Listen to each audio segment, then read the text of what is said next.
Hello बच्चों, कैसे हैं आप सब।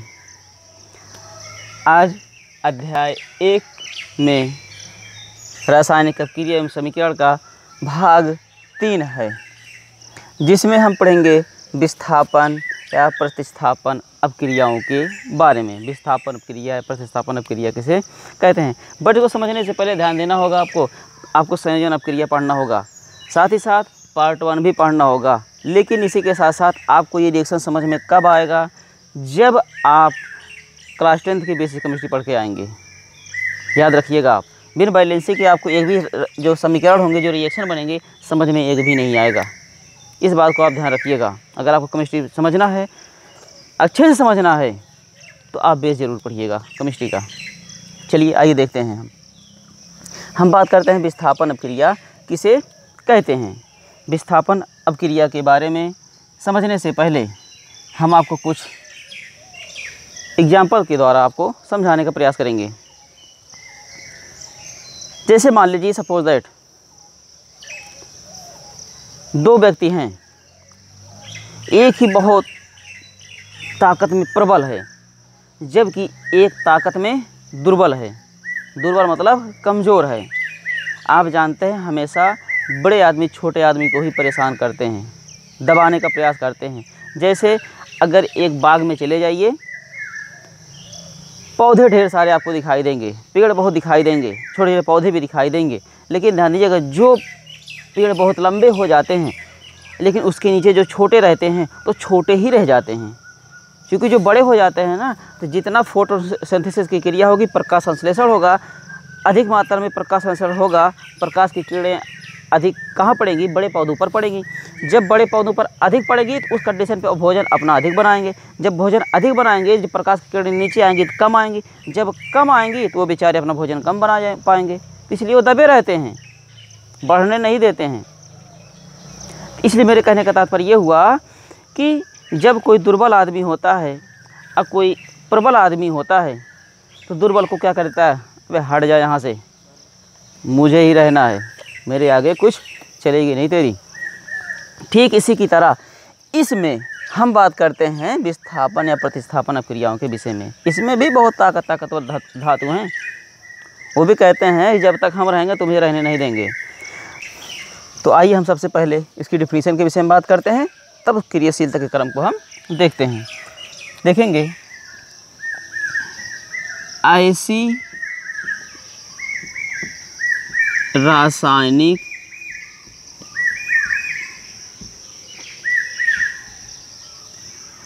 अभिक्रियाएं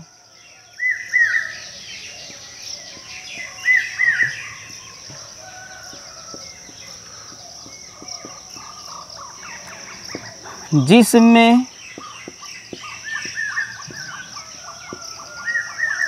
अधिक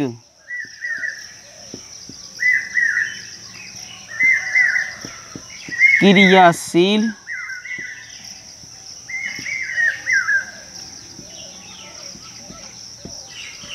धातु की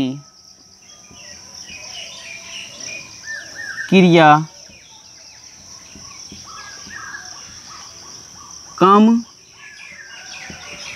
क्रियाशील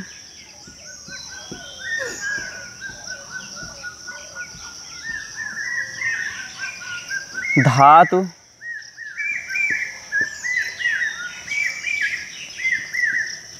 लवण से होती है, तो कम क्रियाशील धातु का लवण, तो कम क्रियाशील धातु का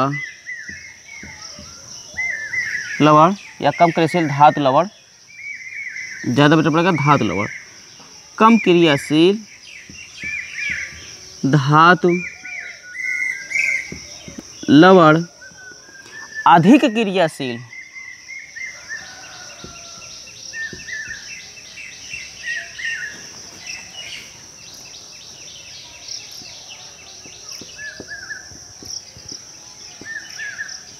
अधिक क्रियाशील धातु से विस्थापित, विस्थापित मीन्स हट जाना या हटा देता है, विस्थापित हो जाता है, जिससे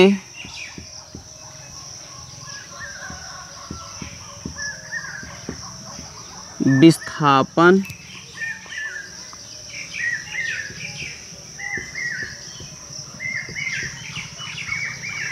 अवक्रिया, या भाई विस्थापित कर रहा है ना, मतलब उसको उस अपने आप को प्रतिस्थापित कर रहा है। जैसे आप जानते हैं मूर्ति स्थापना होती है, मूर्ति की स्थापना होती है अर्थात उसको स्थापित करते हैं। तो यह क्या कह रहा है, अधिक क्रियाशील धातु कम क्रियाशील धातु के लवण को हटा करके स्थापित हो जा रहा है उस स्थान पे, इसलिए से विस्थापन अवक्रिया या प्रतिस्थापन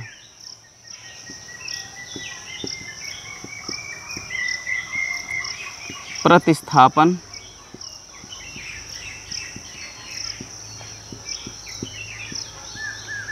अवक्रिया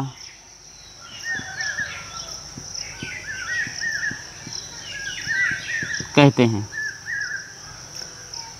आइए एग्जाम्पल के द्वारा हम देखते हैं। जैसे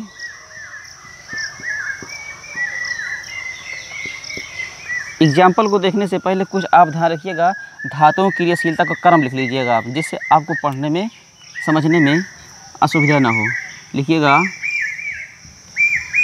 धातुओं की क्रियाशीलता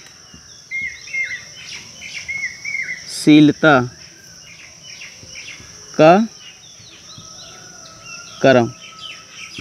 जब हम आपको आवर्त सारणी पढ़ाएंगे तो उसमें आपको एग्जैक्ट क्लियर हो जाएगा, ध्यान दीजिएगा।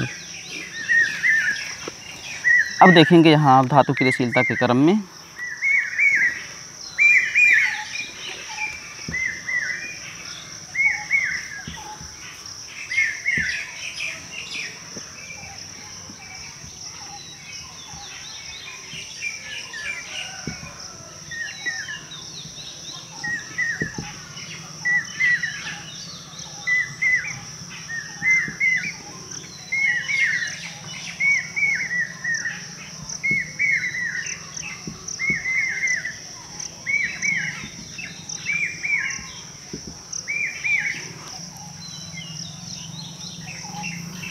के फॉर पोटेशियम,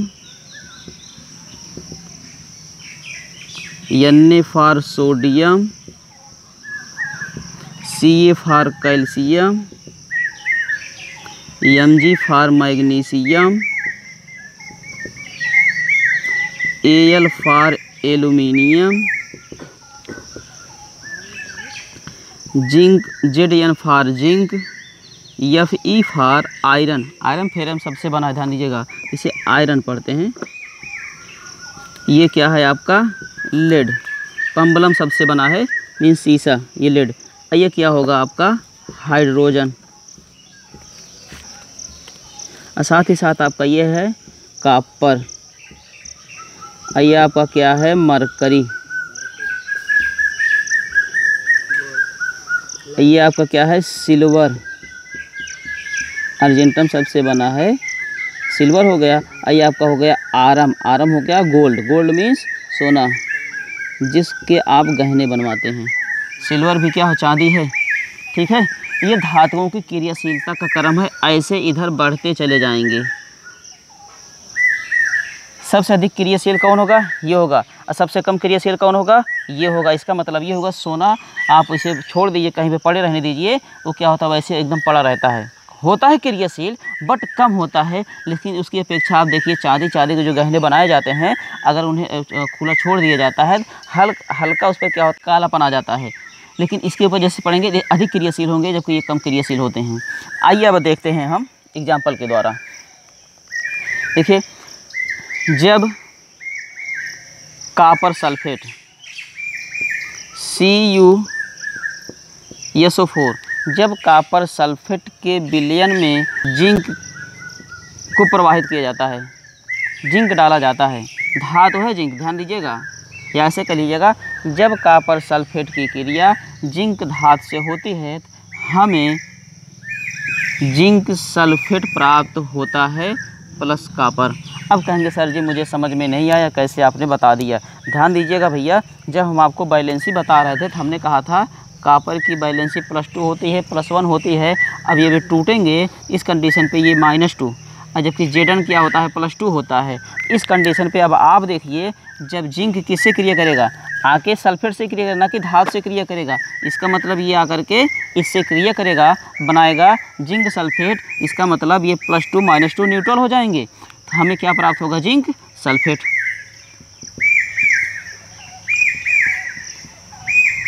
जिंक सल्फेट हो गया। ये आपका क्या हो गया, कॉपर हो गया। ये आपका क्या है, कॉपर सल्फेट। अगर आपको सेकंड लिखा मिले समझिएगा, कॉपर सेकंड ही होगा, +2 हम आपको पढ़ा चुके हैं। ये आपका क्या हो जाएगा, कॉपर सल्फेट। ये आपका हो गया जिंक। अब ध्यान दीजिएगा, हमने डेफिनेशन आपको क्या बता रखा है, हमने कहा ऐसी रासायनिक अपक्रिया जिनमें अधिक क्रियाशील, इनकी क्रियाशीलता ध्यान दीजिएगा, इनकी क्रियाशीलता जबकि कॉपर से, अब देखिएगा जिंक क्या है, सबसे ऊपर है, और जबकि कॉपर क्या है, नीचे है। इसका मतलब ये अधिक क्रियाशील होगा या कम क्रियाशील होगा। अब क्या कह रहा है, इसकी क्रियाशीलता अधिक होने के कारण ये कम क्रियाशील है, इसलिए जिंक क्या हो रहा है, कॉपर को विस्थापित करे, हट जाए यहाँ से। अब ये क्या है, ये स्थान या ले रहा है, ये स्थान ये ले रहा है, क्या बना दिया, कॉपर जिंक सल्फेट बना दिया। और जो जिंक सल्फेट बन गया ना, अब ये कॉपर विस्थापित हो गया, अर्थात ये हट गया, तो मुझे जिंक सल्फेट ये नया लवण प्राप्त हो गया। चलिए आगे। ठीक इसी की तरह एग्जाम्पल कुछ और देखेंगे, जैसे कॉपर सल्फेट की क्रिया किससे करा रहे हैं, आयरन से करा रहे हैं। Iron means Fe। जब आयरन से कराएंगे तो इसका मतलब क्या प्राप्त होगा हमें, ये फिर यहाँ से ब्रेक होंगे, ये यहाँ से टूटेंगे। अब ये क्या होगा, ये -2 होगा, जबकि ये +2 होगा, और जबकि ये क्या होगा, चलो आगे बता रहे हैं, हो जाएगा FeSO4 मीन्स +2। अब ये बन गए +2 -2 न्यूट्रल हो गए, बनेगा क्या आपका FeROUS,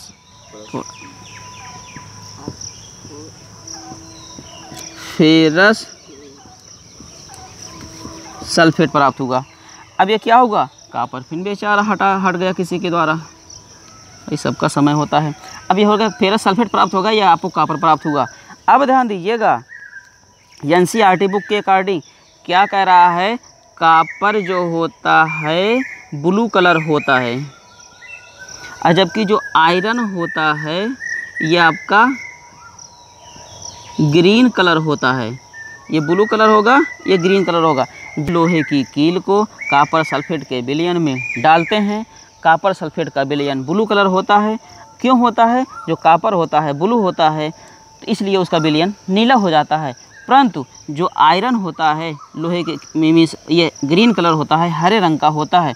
जब ये आयरन कॉपर को विस्थापित कर देगा, जिससे हमें ये क्या होगा, फेरस सल्फेट का सोल्यूशन प्राप्त होगा। जो फेरस सल्फेट का सोल्यूशन प्राप्त होगा वो आपका ग्रीन कलर का हो जाता है। आपसे पूछता है कभी कभी, जब कॉपर सल्फेट के विलयन में आयरन प्रवाहित की जाती है तो जो विलयन प्राप्त होता है उसका रंग हरा होता है। क्यों, इसी के कारण होता है। अब इसमें आपको हो सकता है आपको रीजन देना पड़े। आप देखेंगे जब कॉपर सल्फेट के विलयन में आयरन लोहे की कील को प्रवाहित करते हैं या डालते हैं तो फेरस सल्फेट प्राप्त होता है, वो हरे रंग का प्राप्त होता है। बट ध्यान दीजिएगा, आयरन की क्रियाशीलता कॉपर से क्या होती है, अधिक होती है, जिसके कारण आयरन कॉपर को विस्थापित कर देता है, इसलिए हरे रंग का प्राप्त होता है। चले आगे। अब ध्यान दीजिएगा,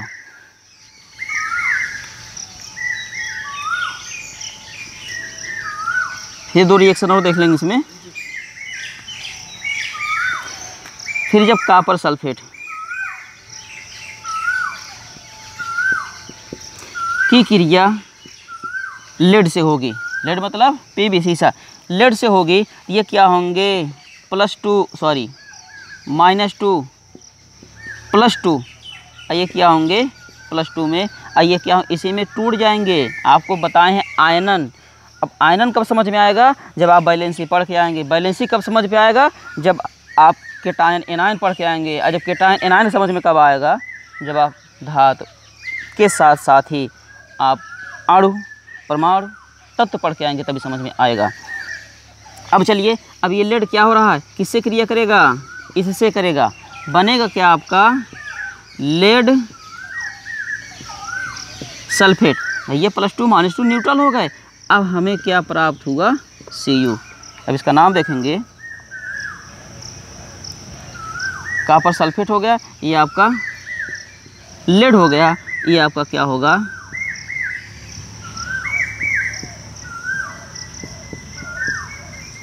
लेड सल्फेट प्राप्त हुआ। चलिए आगे। ठीक इसी की तरह जब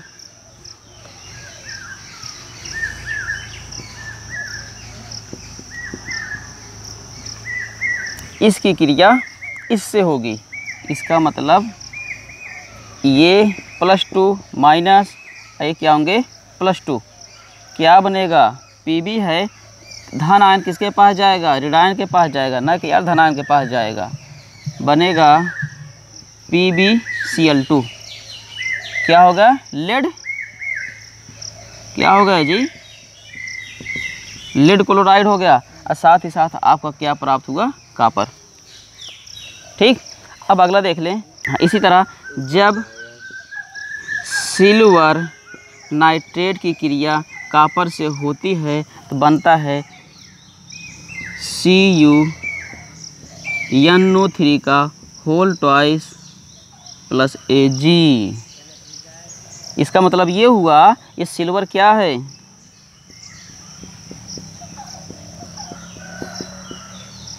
नाइट्रेट है भैया। और जबकि ये आपका कॉपर है तो ये क्या हो जाएगा, क्यूप्रिक नाइट्रेट, या ऐसे लिख देंगे, आपको कॉपर भी लिखे मिलेगा, कॉपर सेकंड, ये क्या हो जाएगा, नाइट्रेट। अगर आपको ये लिखा मिले क्यूप्रस क्यूप्रिक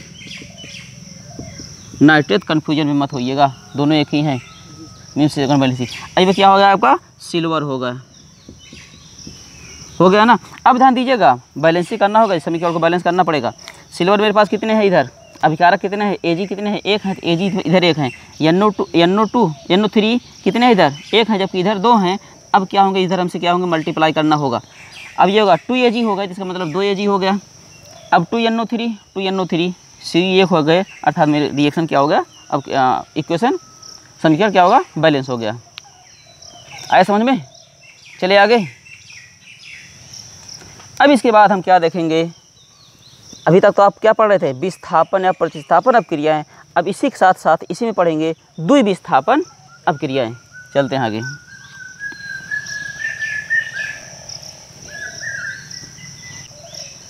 यहाँ लिख लेंगे द्वि, ये हो जाए आपका विस्थापन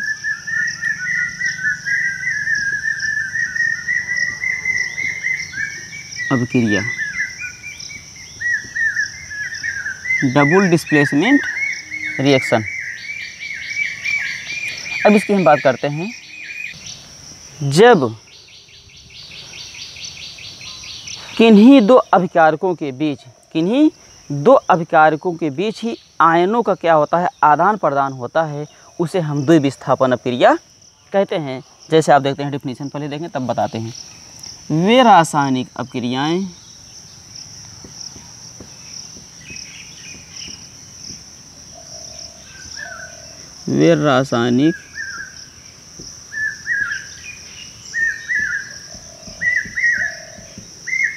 अपक्रियाएं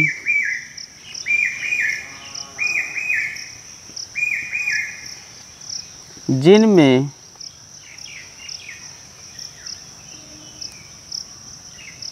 दो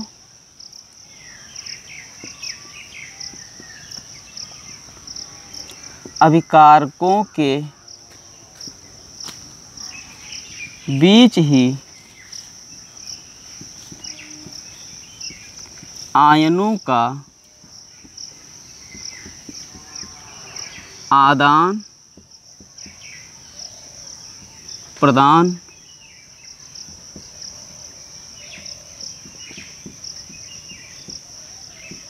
होता है उसे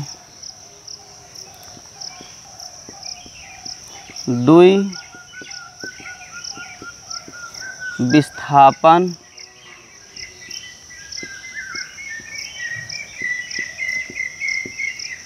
अभिक्रिया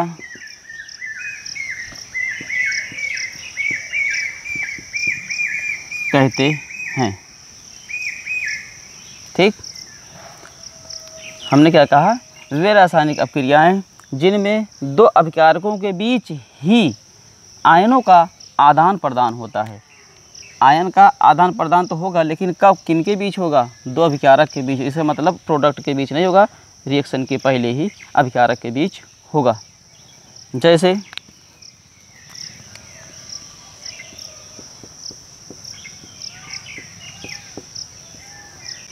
जब सोडियम सल्फेट का सूत्र क्या है, Na2SO4, सोडियम सल्फेट की क्रिया बेरियम क्लोराइड से होती है। अब आपको तो ये पता होना कि ये टूटेंगे कैसे। अब ध्यान दीजिएगा, ये -2, ये +2, ये माइनस, समझ रहे हैं ना। अब ये भी अभिकारक हैं, ये भी अभिकारक ही हैं। किन्हीं दो अभिकारकों के बीच ही आयन का आदान प्रदान होता है। ये भी क्या है, आयन है, मीन्स केटायन है, एनायन है। इसका मतलब ये Na होगा, ये किससे क्रिया करेगा, इससे करेगा। और ये क्या होगा, Ba क्या होगा, इससे क्रिया करेगा। तो क्या बनेगा, NaCl। अब ये क्या बनेगा, BaSO4, नाम हो गया आपका सोडियम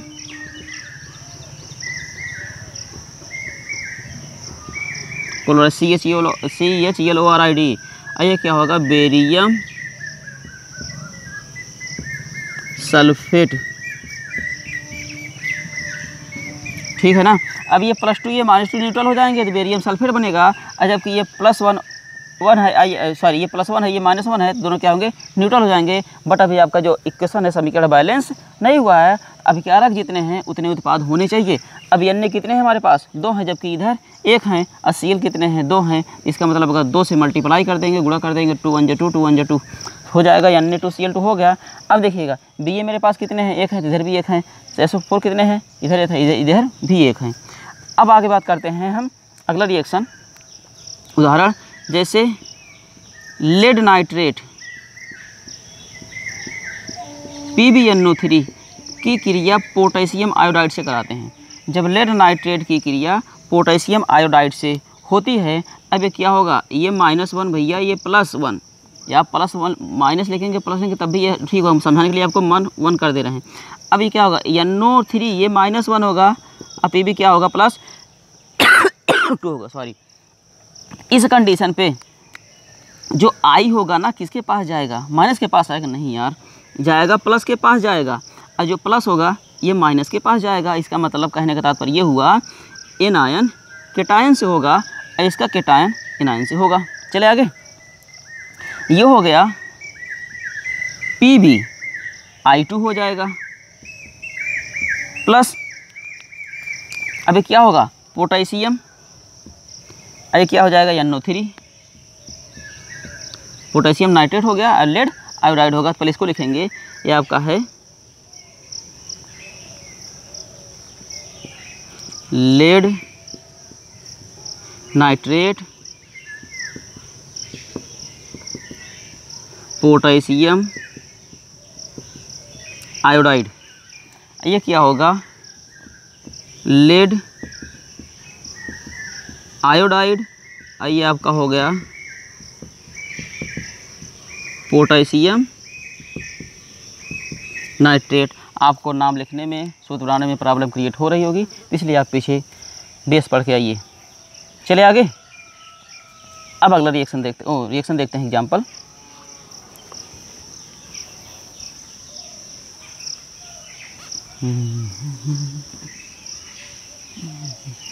जब आयरन क्लोराइड की क्रिया अमोनियम हाइड्रोक्साइड, साल्ट है, ध्यान दीजिएगा, तो ये क्या होंगे +2, ये माइनस, ये क्या होंगे प्लस, ये क्या होंगे माइनस। इसका मतलब ये इसके पास जाएगा, कह रहा है मैं तेरे पास आ रहा हूँ। क्या बनेगा FeOH का होल थ्राइस। फिर ये क्या कह रहा है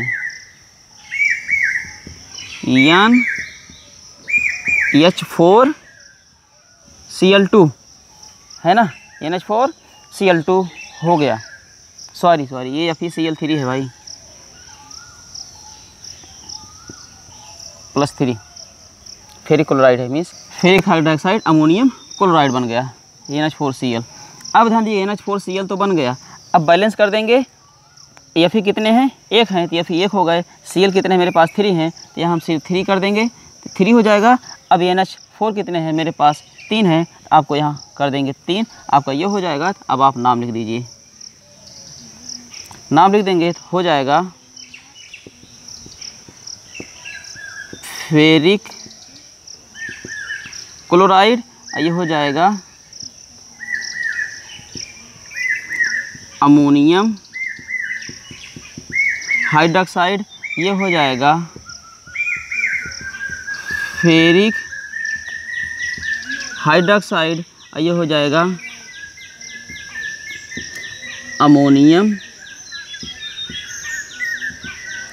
क्लोराइड। आपको हम होमवर्क दे रहे हैं, ये आप करके लाइएगा।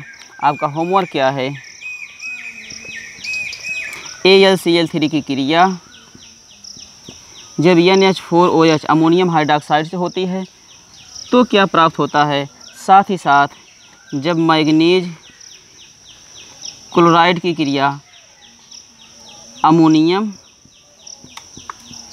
हाइड्रोक्साइड से होती है तो क्या प्राप्त होता है। आप इस हल करके कमेंट बॉक्स में ज़रूर दीजिएगा क्या प्राप्त हो रहा है।